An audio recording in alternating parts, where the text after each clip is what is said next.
கர்த்தருடைய பெரிதான கிருபையினாலே இந்த நாளிலும் தேவனுடைய வார்த்தையை உங்களுக்கு தைரியப்படுத்தும்படி இந்த வார்த்தைகளை நான் உங்களுக்கு சொல்லுகிறேன். நீதிமொழியின் புஸ்தகம் 21ஆம் அதிகாரம் 31ஆம் வாக்கியத்தில் நாம் இப்படியாய் பார்க்க முடியும். குதிரை யுத்த நாளுக்கு ஆயத்தமாய் இருக்கும், ஆனால் ஜெயமோ கர்த்தரால் வரும் என்று சொல்லி எழுதியிருக்கிறது. இந்த ஜெயம் எப்படி கர்த்தரால் வரும் என்றால் அவரை தேடுகிறவர்களுக்கு மாத்திரமே. ஆகவே இதற்கு வசனம் உறுதியாய் நமக்கு ஒரு அடையாளத்தை சொல்லுகிறது. சங்கீதங்களின் புஸ்தகம் 75ஆம் அதிகாரம் 6ஆம் வாக்கியத்தில் நாம் இப்படி பார்க்கிறோம். ஜெயம் வடக்கில் இருந்தோ தெற்கில் இருந்தோ நமக்கு வராது, ஆனால் அந்த ஜெயத்தை கொடுக்கிறவர் நாம் ஆராதிக்கிற சகல ஜனங்களை நேசிக்கிற ஒரு தேவனால் மாத்திரமே அதை செய்ய முடியும். அப்போ ஜெயம் வர வேண்டுமானால் நான் என்ன செய்ய வேண்டும்? என் தேவனாகிய கர்த்தரை நோக்கி கூப்பிட வேண்டும்.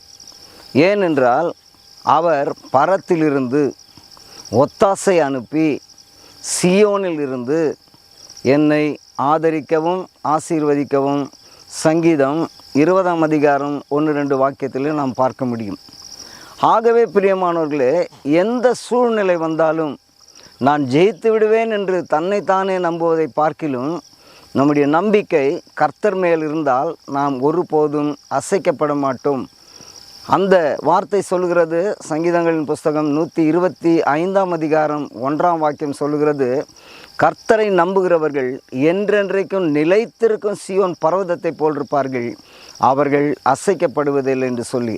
ஆகவே நமக்கு ஜெயம் வர வேண்டுமானால் நாம் இந்த வானத்தையும் பூமியும் அண்ட சராசரங்களையும் உண்டாக்கின, இன்னும் சொல்லப்போனால் 66ஆம் அதிகாரம் ஏசாயா புஸ்தகம் 2ஆம் வாக்கியத்தில் சொல்லுகிறார், என் கரம் இவைகளெல்லாம் உண்டாக்கினது. என் கரம் உண்டாக்கினது என்று சொன்னால் ஏதோ மரம் செடி கொடிகளை அல்ல, பேசுகிற என்னையும் இந்த சத்தத்தை கேட்கிற உங்களையும் கூட அந்த ஆண்டவர் தான் உண்டாக்கினார். ஆகவே அந்த வார்த்தையில் சொல்கிறார், அந்த வசனத்தில், என்னை நோக்கி பார்க்கிறவர்களை, என் வார்த்தைக்கு நடுங்குகிறவர்களை நான் நோக்கி பார்ப்பேன் என்று சொல்கிறார். நாம் இந்த வேதத்தில் உள்ள அதிசயங்களை பார்க்கும்படி 119ஆம் சங்கீதம் 8ஆம் வசனத்தின்படி உம்முடைய பிரமாணங்களை நான் கண்ணோக்கும்படி காலையிலே என்னை எழுப்பும் என்று சொன்ன தாவீதினுடைய வார்த்தைகள் போல நாம் அதிகாலையில் தேட வேண்டும். எல்லா நேரங்களிலும் வேதம் தேட வேண்டும். ஆமோஸ் புஸ்தகம் 5ஆம் அதிகாரத்தில் வாசிக்கிறோம்.